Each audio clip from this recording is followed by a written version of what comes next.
arrived to Lake Pickwick and got up to the Airbnb, and the code does not work per usual. Start off the trip nice and strong. Luckily, the drive here was nice, but we have something new. I've got 3 additions to this trip. We got Miss Lauren, my beautiful girlfriend. We got Austin, and she's calling. 1 second. Hey. Oh, damn. And this is who? All right, last but not least, Ashlyn. Hello. She's Austin's girlfriend. That's the crew for this week. It's gonna be a hot one, so we got a bunch of things to get done in the cooler, get ice packed, water packed, get everything ready to go, and hopefully we can go find some fish on some ledges tomorrow. Pickwick has always been a great lake for me. Coming in college, I didn't know this TVA or any type of river system. So I was able to learn it. We fished here 3 or 4 different times, and I have 2 top 3s out of 250 boats out here. And both were kind of in the ledge time frame, but they're probably a little bit earlier than what it is now. It's more like mid-June, late May. So these fish are fully moved out. So a lot of the stuff I was fishing back then was a little bit shallower on top of the flats. So the fish are going to be in a little bit different area than before, but I still think there'll still be fish in that relative area, right? So you're talking secondary ledges, main lake ledges, so now they're gonna be on the main lake ledges. And if you do find something up on top of that flat where there's fish holding to it, it'll be a little bit more sneaky. But I love these type of tournaments because at the end of the day, it's more of a mental game than it is knowledge. It's being able to scan for 13, 14 hours a day, 3 days of practice, and then be able to go fish. One thing that will make fishing even harder right now is NPFL has switched our time schedule to launch at 10:30, and we'll end up checking in between 5:30 and 7:30. So we are fishing during the hottest part of the day for 3 days, and that's going to put some wear and tear on some people. So if you can stay in it mentally, have some fish found in practice, I think that's going to be the key to success this week.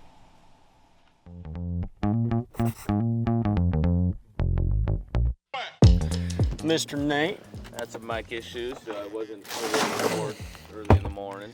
Yeah, we are out here on the water. Got plenty of ice and water for the week because it is going to be a hot one. So we are fully prepared. We launched kind of mid-lake this morning and had Austin come drop us in the water, and he took the truck and trailer back to the house so that the girls can go shopping and get their nails done or whatever they want to do per usual. So we're just gonna go kind of scan around this morning. It is a Sunday, but first day, we're just gonna put our head down and just kind of get the lay of the land, kind of see where these fish are setting up, make a few casts, and that's about it. So we'll see what happens, but I'm really looking forward to getting out there finally. It's been quite a long wait since Hartwell, and especially after Hartwell on a mediocre finish, 44th. It could have been a lot better, so I'm glad to be here.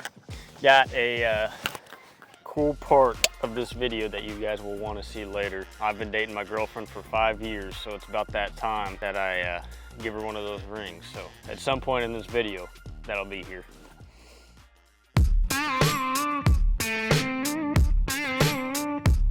We are scanning. This is TVA. This is what this river system's all about, is getting on these main lake ledges and finding big schools of fish here in the summertime. It's looking for these bars kind of like this, where there's a bar that shoots down this main lake, and then there's this little creek channel that runs out, and you can see right here it dips back down, and then it'll come back up, and then these fish will sit on one of those sides depending on the current, or they'll sit maybe on top of the bar a little bit further up. You just have to figure out kind of where those schools are. Not an incredibly fun practice, but it is fairly nice to be able to see them on your graph, and you know that there's fish there. And so that way, come tournament day, you kind of just have to be aware that, okay, hey, there's fish here, they're gonna have a feeding window, and I just need to be there for that time.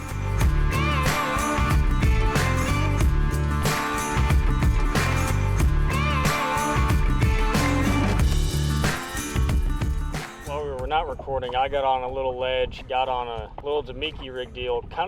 They're not running a lot of water. They're running about 8,000. Fish are kind of scattered a little bit. So I got on a little deal with the Damiki rig. So we're gonna try running that from here to like the Kroger Bridge area, just kind of see how that goes. I just know they're not schooled up super hard, but it is 11:12, so they should be turning on the water here shortly, but they're only going to get up to about 17,000. So it's not enough to really get them going, but they'll definitely get positioned up a little bit better.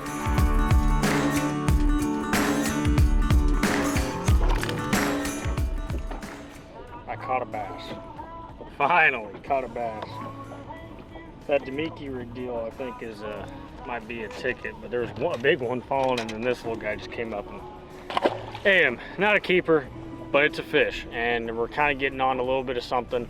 I had one come up and bite the tail of it. That felt big. I was able to set the hook and felt him for a second, so we're just going to keep on doing this, trying to find bigger schools.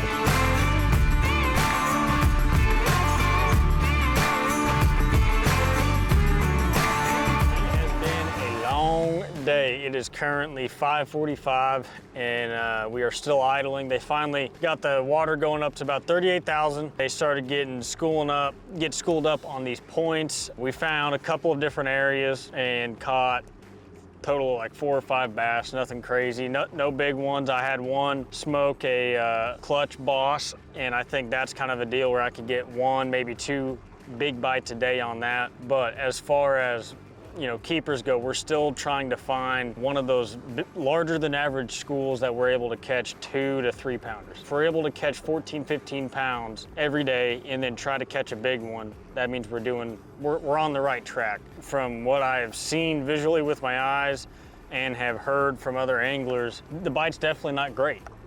But the bite's never good in tournaments, so that's just how it goes. I will be thankful to get back to the house, take a cold shower, eat dinner, and go to bed.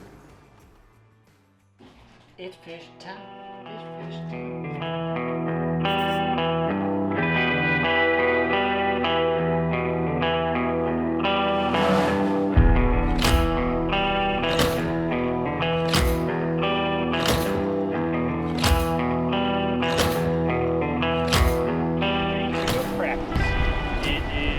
Got up a little bit later today. I kind of figured out yesterday that the fish really need to be set up in order for you to find them. And since we're not taking off till 10 a.m., there's not a whole lot of reason to go practice in the morning other than looking for maybe some brush by takeoff or some stuff to go fish by takeoff, or maybe some like brim bed style bite. So we are here, it's 7 a.m., so we're out here fishing. We have, a few hours before that water really starts going. So that's kind of what we're gonna go do, is go try to find an off the wall bite and then kind of some last minute spots by takeoff. But today we're also gonna spend more time down by the dam, looking at some of those flats, some of those ledges, seeing if that cleaner water isn't changing that bite a little bit, because obviously yesterday it wasn't too great. So we're just gonna keep on doing that, and I think those fish down there are a lot less pressured. I know that seems backwards, but up where we were fishing yesterday, it's a lot more obvious where those fish are. There's not that many places versus down here by the dam, they can move a lot more freely on some of these. So that's kind of my thought process. So we're gonna go try that, and hopefully we can land on a couple.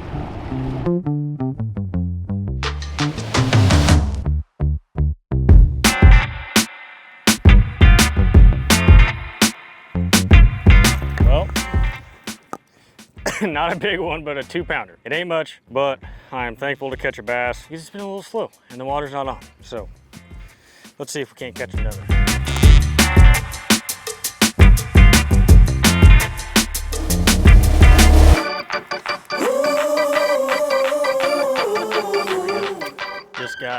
Finally got one to fire on a boss. I kept it a lot lower, and this guy just did it dumb and came up and ate it. Not a big one, but like, 2.5 pounder. I think we're gonna keep on looking for some other schools down up in this area until that water really kicks on and start moving.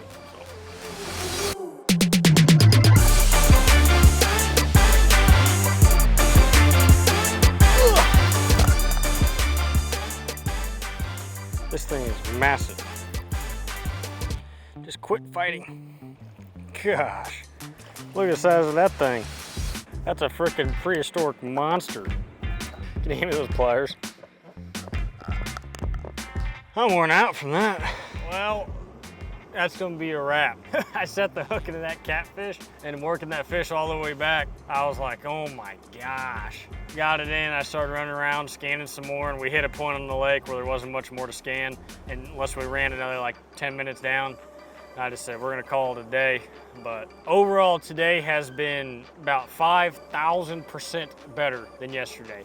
I don't even think we caught a scoreable bass or keepable bass yesterday. So today was much better. I'd say, you know, somewhere in that 15 range is what we had, which would be plenty good. I think we've got 3 schools that we can solidly rotate and catch some keepers out of, and some above average keepers, and then we've got a few different structure areas to go try to catch a kicker. So it's just one of those deals where it's just, you gotta put your head down, go scanning, grind it out, figure out how to get those fish to react, and then just learn off of those fish that you do get to react and go from there. So I'm looking forward to getting practice finished up tomorrow, and then it's the big day.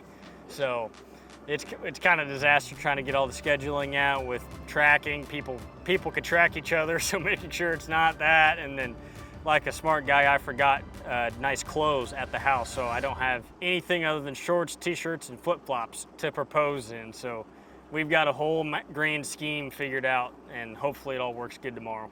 And tonight we are having burgers, cooked by Miss Lauren.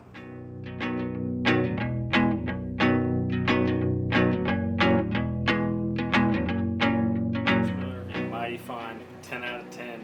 Cooked when I got home. That's the best type of meal you could ever have. The chef. I'm full.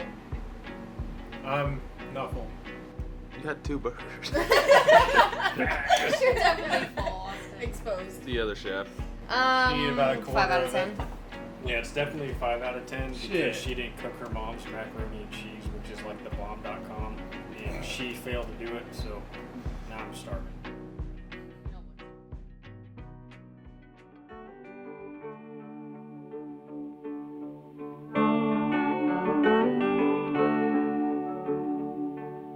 Feel it now every time I leave. It hits me hard and it cuts me deep. I'm 1,000 miles from happiness, 1,000 miles from you.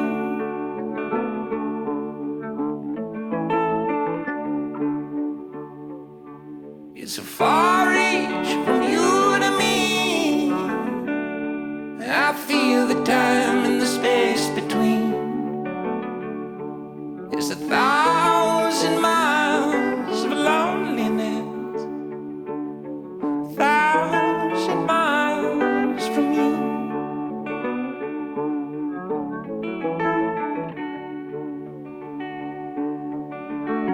Every mile on my map leads to you. It leads to you. Every mile on my path leads to you. It leads to you.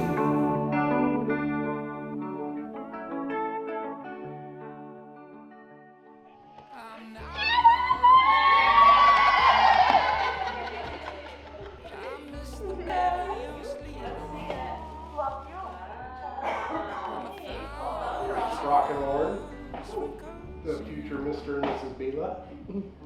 Love you guys. Cheers. Cheers.